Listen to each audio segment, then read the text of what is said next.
Hello, I'm Crafty Patty, and thank you for stopping by. And I'm going to help you answer some of the most common comments I get when you have watched some of my rope bowl videos. So we're going to go over what type of machine should I buy. We're going to go over thread, and we're going to go over needles. So keep watching and we'll address all your questions.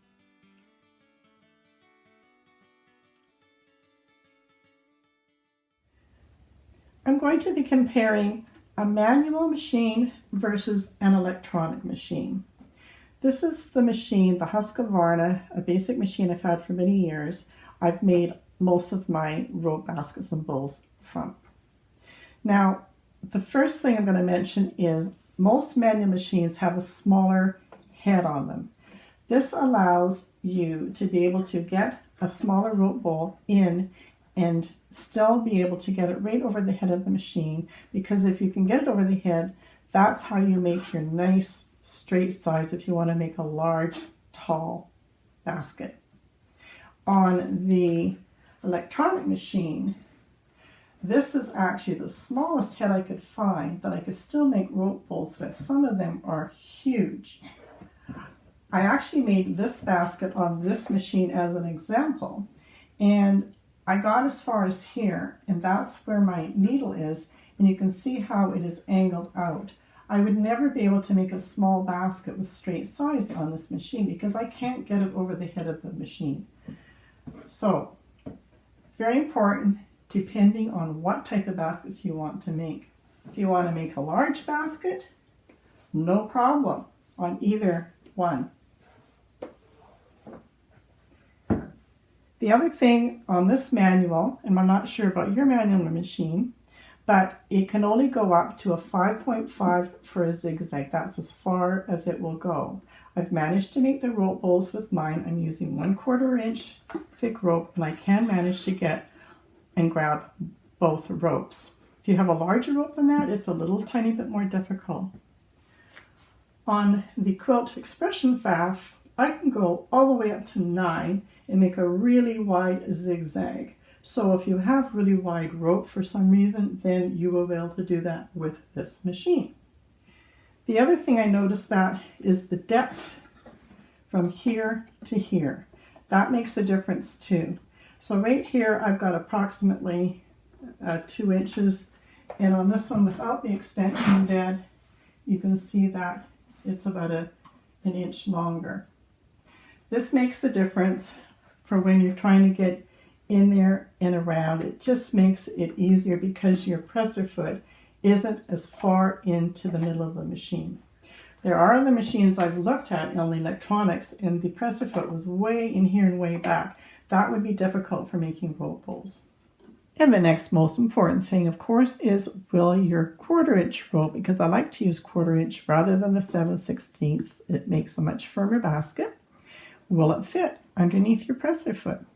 And that fits under it just fine. And of course, when I lift up my back bar, I've got lots of play here as well. So lots of room to use for a 1/4 inch rope. No problem with that.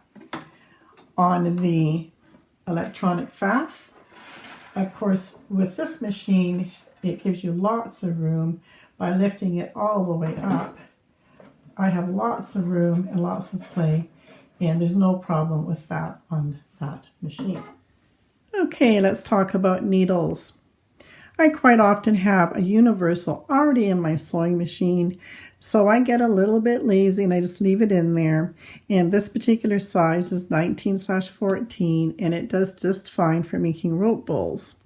Now, if you want the deluxe needle for making rope bowls, then I would choose using the jeans needle. The universal has a more rounded end of the needle, but this jeans needle will penetrate into woven fabrics better, for instance, your rope, which is a woven type of rope. The jeans needle will also probably help prevent the breakage of any needles, and it will prevent any skipped stitches. So this would be the ultimate. If you have a jeans needle, do use it. If you don't, your universal will work fine as well. And the third most common question is, what type of thread do I like to use for my rope bowls? I've always used the Gutermann thread. I just use it for most of my sewing projects. And for the rope bowls, I do tend to use the 100% polyester. I find it a bit stronger than the cotton, as the cotton I find sometimes will break or shred a little bit. And for color choice, I will use the same color as my rope bowl if I don't want it to show, or if you want an accent color, that looks great too. Then choose any accent color that you like. And here's a fun little tool that I'm going to share with you that I found online. It's the Alex Anderson. It's the 4 tools in 1. And this particular tool obviously has a corner turn if you're turning some corners on your sewing projects. Inside there, you have the stiletto. That is a nice little sharp end on it, and that's what can assist in making your rope bowls if you're trying to push the 2 pieces of rope together to make a nice solid join. And then on the other end, it has a pressing foot for pressing your seams open, and it has the seam ripper. So I'm quite happy with this little tool, and I do use it a lot. So just some things to look for. Again, also the extension bed. I don't have an extension bed for this one.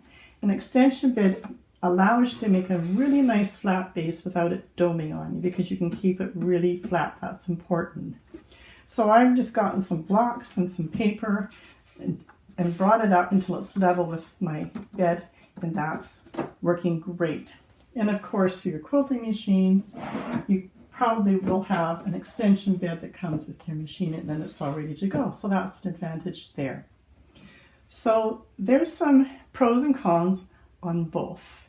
But as I say, I was able to make almost everything on this machine. So if you're going to make rope bowls, I would say look for a manual machine and not an electronic, as the heads are really big and cumbersome to work with the rope bowls. Well, I hope I was able to answer your questions on what machine is best for you to make the rope bowls, and what thread and what needles.